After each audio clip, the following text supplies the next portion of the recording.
If this one was attached on the bottom and not the back of this tablet, we obviously have room for touch control down over here.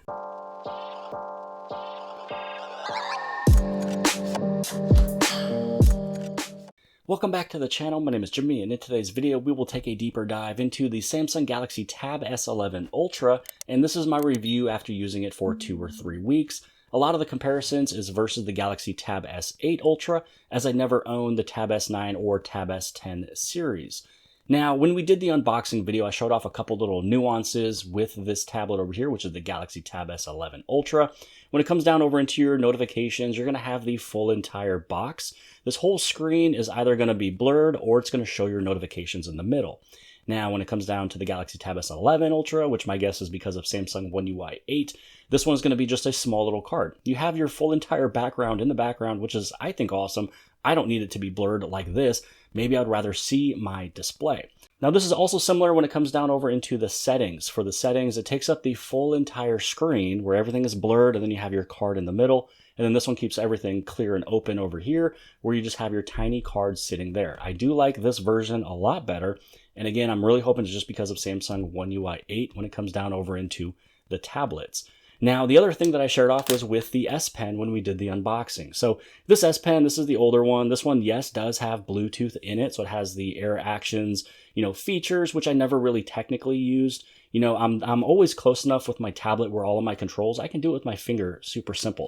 I'm not going to be in another room or listening to music or watching YouTube and wanting to wave my wand to make any type of changes. So I'm not really too concerned or sad that it's missing those features.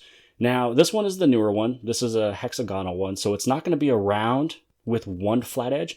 You have all of your flat edges right here, which makes it a little bit easier and more natural to hold on to. This portion right here, which is the darker gray, so all of this right here is pretty much white. Here is your gray. This is the area that is magnetic, so it's very simple for you to just attach it to your tablet. Now, it doesn't really attach to the back of the tablet, which is okay, because when it's sitting flat like this, you don't need it to be propped up by an S Pen. I'd rather it be on the top anyways, which is exactly where this thing goes. Now, with the Galaxy Tab S8 Ultra, this one can also go onto the top of the tablet, and it can also go onto the back of the tablet. Also, when it comes down to this tip, you have all the clearance of a regular pencil, which means when you are doing any type of drawing or coloring or shading, you're able to go at a crazy arc. So you can put your finger on the top of this thing, and you're able to almost put your S Pen flat on the screen for you to do some drawings, which I will show that here a little bit later on in this video. Now, for this one, it goes from, everything to nothing. All you have is just that tiny little tip. And in order for you to do some of that drawing and mixing the colors of the oil brush and such, you have to have it up. You have to be upright no matter what to do that. So if you try to do something like this, where you're at that angle and it's super flat along the bottom, you just can't do that. You have to be more precise when it comes to this one, when it comes down to that higher angle. Now, coming up in this video, we will talk about the differences between, the keyboard cover situation. So this is the one for the Galaxy Tab S8 Ultra. And right off the bat, I love this one better because it's literally a 2-in-1. I can take it apart, so then this one is still on the back of my tablet. Then I open this up to be my stand. And then I can put it at any angle I want to. And I have my cursor pad right there. So anytime I don't want to use my keyboard, I just take it off and then my tablet is still standing, which is really the majority of how I use my tablet. Now this one for the Galaxy Tab S11 Ultra, they really missed the mark on this one. This one is one piece. There's nothing you can do. Once it sits into its slot right there, that is the one and only angle it has. And here's the thing. When you put your tablet in like this, that means that this whole area is wasted space, which could have been here to give you that touchpad control for your mouse or cursor. So we'll get a little bit more in depth on that later. That was a good little precursor of what we'll talk about towards the end of this video. So first up, let's talk about DeX mode. DeX mode is much improved on the Galaxy Tab S11 Ultra versus the Galaxy Tab S8 Ultra, and that's across the board between the 9s and the 10s. Now, when you want to go into DeX on this tablet here, the Galaxy Tab S11 Ultra, you swipe up and you hold. Now, here is my recent applications. If I swipe over here, here is desktop number 1. Now I'm inside of DeX. It's that simple. It is that fast. So I swipe up, move over, and now I'm right back over into the regular tablet. And you can see it because it's the larger icons. So when you hold up, you move over here, you go into this screen, then you're able to open this one up. And then if you want to, and you want, open another thing up, then you open this one up, and they're all in little tabs. Now, when it comes down to this one, I'm going to snap this one to the left, and then for this one, I'm going to snap it to the right. I mean, this thing is fantastic when it comes down over into using decks. Now, here's the other thing. If I swipe up and I hold again, move over, I can bring up another desktop. And then if I do it again, I can bring up another desktop. So I swipe up, hold, bring it over, and then I can bring in 3. You can have up to 4 desktops. Now, whenever you are done with any of these, you can close out of it. And what's cool is that every single one of your desktops can have something else opened up. So let's say that I open up YouTube, and then let's go over into YouTube TV. And again, you can see both of these are sitting on the screen. They are, snapped into place. They're in Windows. So I have my left and I also have my right. Now, when I swipe up and I move over my other desktop, here we are with that one. And then if I ever want to head over into my normal side of the tablet, it's sitting here. So Dex is super smooth and fluid. When it comes down over into the other tablets, right? You would have to go inside and then open up your Dex right there. And then now you're inside of Dex. It had to load for about a second. But in order for you to get into it, you'd have to go into your settings and you'd have to turn this one on. And then you can turn it off. So I just think that this one is a little bit more fluid, a little bit easier to use. Everything is being done with the bottom of the screen rather than the top of the screen. And again, with Samsung One UI, it's all about, you're able to just use your thumb, or there's a central location of you to do something. And a lot of times it's towards the bottom anyways. So I think that this newer Dex is much easier to use. And then now on to feature number 2, that is the anti-reflective coating. And you can kind of see a little bit here in this shot. So this right here, this is my microphone. So this is what's moving. You can see the reflection there. You can also see my camera, my point down camera right there, but nothing is shown on this tablet. Also, if I walk inside of my kitchen, you can see me clear as day. Even when you are using the tablet, or even if the screen is off, you're going to view yourself in the reflection or anything that is around you. If it's lights or anything on the ceiling, if it's yourself, it's the sun. And then when you go outside, it's the same thing. When you have that anti-reflective coating that is on the Galaxy Tab S11 Ultra, which is not on the Tab S8 Ultra. I don't think it's on the Tab S9 Ultra either. Maybe it could be on the Galaxy Tab S10 Ultra. I don't know for sure on that one. But with the anti-reflective coating on the S11 Ultra, it makes viewing outside easier, and also it's much brighter.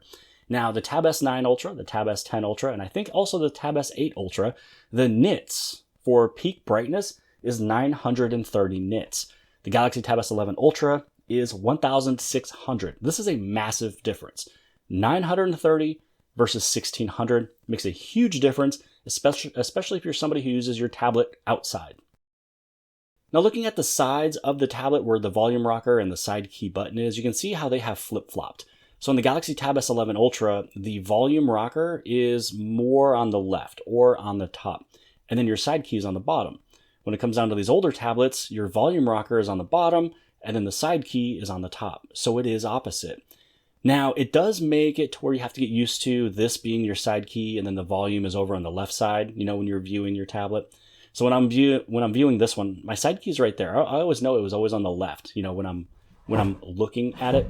Now, what this does is not only did they change it to where you just have to get used to it, but it makes it to where you can take screenshots easier. So because this volume down is right there, right next to the side key, you can just go like this, and then you have your screenshot. They are right next to each other. When it comes down to this one over here, they are more spread out. You would have to skip the volume up and then go to your volume down to take a screenshot if that's something you're doing. So I kind of get why they switched it. This one right here is just a little bit easier, but it was something that you had to get used to. Now, next up will be the S Pen. So I've already shared with you before that this one is rounded everywhere except for one flat edge. Again, this one's not very natural when it comes down to, holding onto it and feeling it. I always put my finger right here wherever it was flat with my thumb, but that means that the button was over here. So that means that I would have to use a different finger to press my button, which I'd rather have the button over here. But, with these older tablets, when you go inside of your settings, and then you go over inside of your advanced features, and then you have your S Pen, yes, you have your error actions. But I will state that, when it comes down to a lot of this stuff, I'm already next to my tablet. And if I'm going to be going back or home or recents or whatever, again, I'm going to do it with my finger. And if I'm connected to a Bluetooth speaker and I want to change songs, that's with my smartphone. This one is just for me viewing and using stuff. I'm at my tablet, I'm with my tablet, and I'm not really butthurt when it comes down to not having any type of Bluetooth control. That's really no big deal. Now, what you gain with this newer S Pen over here and its features, especially the better feeling hexagonal pen, where I put my thumb right here where it is flat, I've got my button. It just makes it so much easier to use. But let me show you some of the features that you're able to do when it comes down over into, let's say, using Samsung Notes. Now, inside of Samsung Notes over here, okay, so I'm holding the pen, I'm hitting the button, and it's not really doing anything. So it switches between my eraser and my drawing. So if you press and hold on this button, that brings up the eraser and you just swipe off and you can do it. But there's nothing that pops up when I'm hitting this button on the screen. And I didn't really set up any favorite pens, which, whatever. Over here though, when I was to hold on to this S Pen, and again, this one feels more natural. I've got my flat portion here and I got my thumb on the button. You hover and you hit the button and you got all your features there. So rather than you going to the top of the screen to do everything, you have everything right here. This is where you can switch up whatever pen you would like to use. So if you want to go with this calligraphy pen right there, and then you can change how thick you want it to be or how thin you want it to be.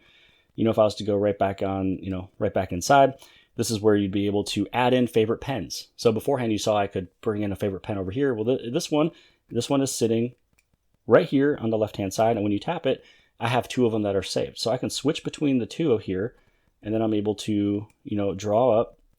The way that this works is just so much easier when you're going between all of these things here. And again, yeah, I can press and hold on my button and I've got my eraser. But it's the fact that you have all of your features sitting right here, and you also have a lot of your note assist, drawing assist, writing assist, translate, transcribe. You have all of your Galaxy AI features that's built in just, right here. And so let's say that I was to delete this, open this up, go into drawing assist. Cool. And let's go with this right here. So what I can do from this one is I can do any of these little things with Galaxy AI. I can change the style of all this. And I did that right here. I drew a tree, and then I was able to use Galaxy AI and it put in a tree right over here.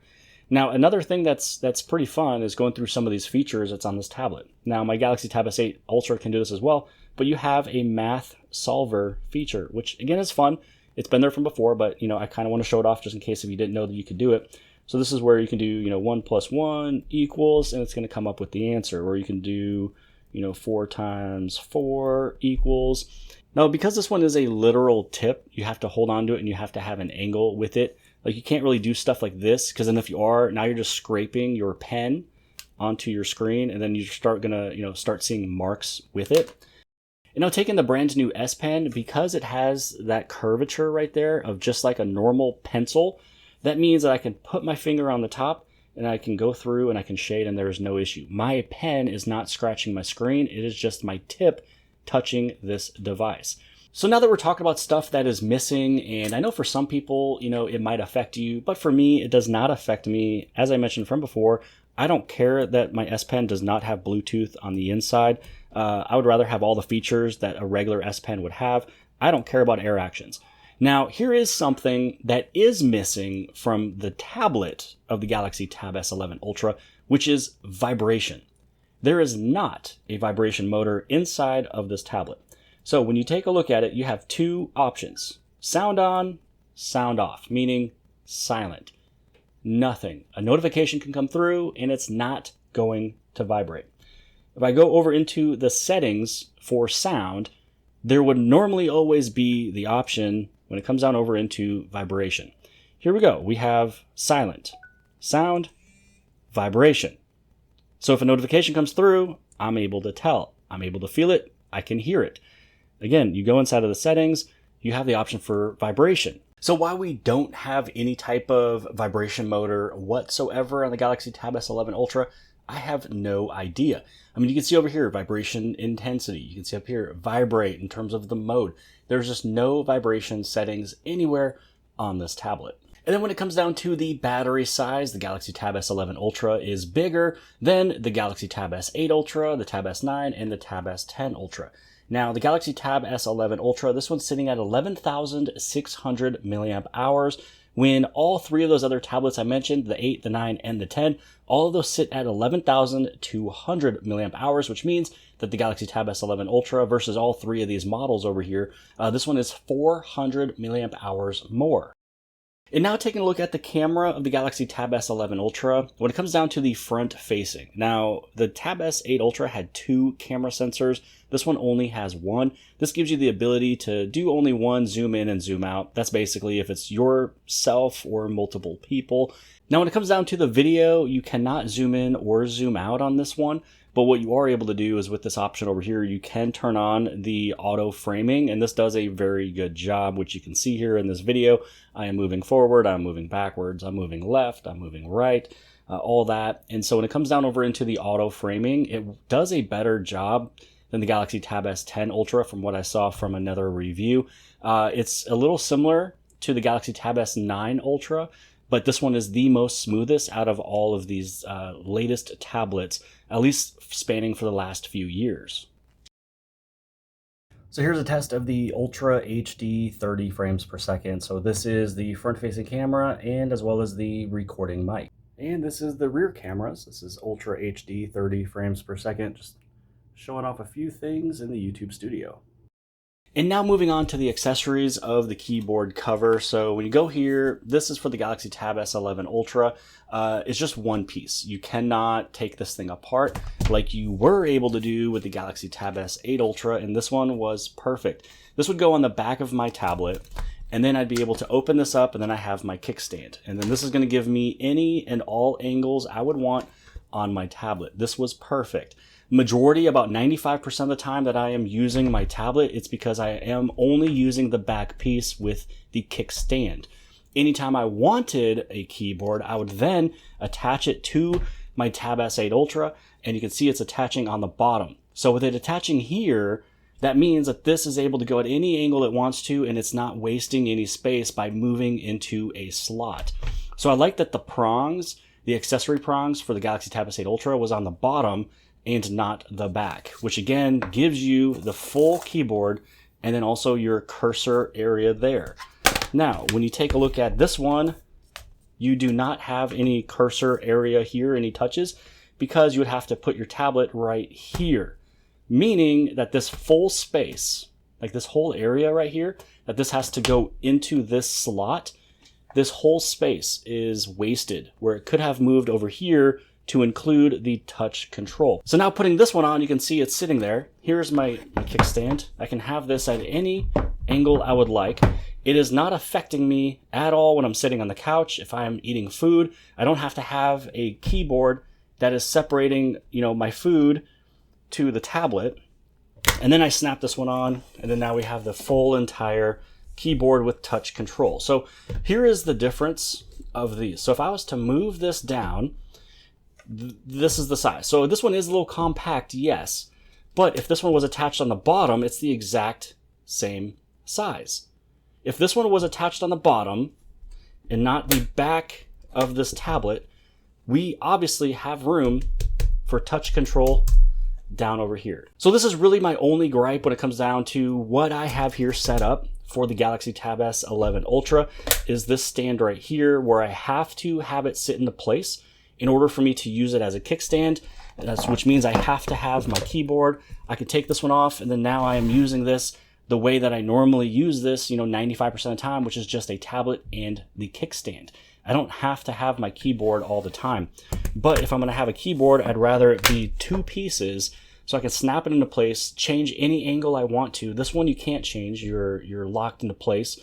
And then you can see here, there would be room for this whole touchpad cursor area if this one was back there. So that right there is the review of the Galaxy Tab S11 Ultra versus the Galaxy Tab S8 Ultra, then a few comparisons with the 9 and the 10. When it comes down to the accessory, I like the older version better when you can have it into 2 pieces, kickstand and or keyboard, and it had enough room for that cursor, touchpad on the bottom, because this one definitely has the space for it, but it's being wasted with this one fit-in slot so that it can fit into the magnetic prongs on the back bottom of this one. Also, too, when it comes down to the tablet, I am missing my vibration motor. If I get a notification through text messaging or email or a game or anything like that, I would rather feel a vibration or hear the vibration, which I always do hear the vibration, versus having to either have this thing completely silent or having to have some type of a sound come through to tell me that something is there. So that's everything I wanted to share in today's video. Really, when it comes down to the tablet itself, everything is better, especially the UI, especially the S Pen, especially when it comes down to the brightness of this tablet outside, the anti-reflective coating of this display. I mean, it looks good, sounds good, everything is perfect. The only thing I'm missing on the tablet itself is a vibration motor. I hate the fact that I have to either have this thing silent or have a sound come through if I get a notification, or I'm connected through my phone to the tablet for text messages and I don't really know anything's coming through unless if I see an icon on the top. Or you play games on the tablet that you don't play on your phone and you're waiting, you're getting notified that maybe you're getting attacked or something has reloaded and you're able to, replenish something or whatever the heck. Why there's no vibration motor in this, I have no idea. But everything else on this thing is perfect, especially that S Pen and the features it brings inside of the Samsung Notes and a few additional other applications. And if you don't want to use Samsung Notes, you also have this note shelf right here too, so you can play around with this, do a whole bunch of really awesome things. Now to go along with this keyboard here, and you can do this on other Samsung tablets, if you're trying to figure out what all the shortcuts are and everything that you can do, just type F1 or press F1, and then this is going to give you all of those other features that you can do, all of the shortcuts. So you have your app shortcuts, and you also have system shortcuts. So you're able to remember a bunch of these. Also, what's fun is that you can, select a particular application. So if I do function 1, function 2, function 3, I can open up specific applications. And when you're inside of an application, if you press and hold on function and then either app 1, 2, or 3, when you press and hold both of these on an application that's opened, it will save it. So that is everything I wanted to share in today's video. This tablet is much better than the Galaxy Tab S8, the Tab S9, and the Tab S10 in a lot of different areas. The only thing is that I'm missing the vibration motor. That's really about it. When it comes down to this accessory here, I am missing the fact that this thing could be two-piece and be much better. Again, if it was on the bottom and not the back, you would have all of this space right here that could add in that cursor control touchpad on the bottom, and also too, you'd be able to have it hopefully in two-piece rather than one, because then that means now you'd have to go out and purchase this keyboard portion, and then you have to go back out and purchase the kickstand portion, which again, you're paying twice as much for that. But hopefully you guys have appreciated this video. If you did, give it a big thumbs up. Don't forget to hit subscribe on the very bottom left-hand side. And if you like this video, then more than likely you'll also like this video. And I'll see you guys later.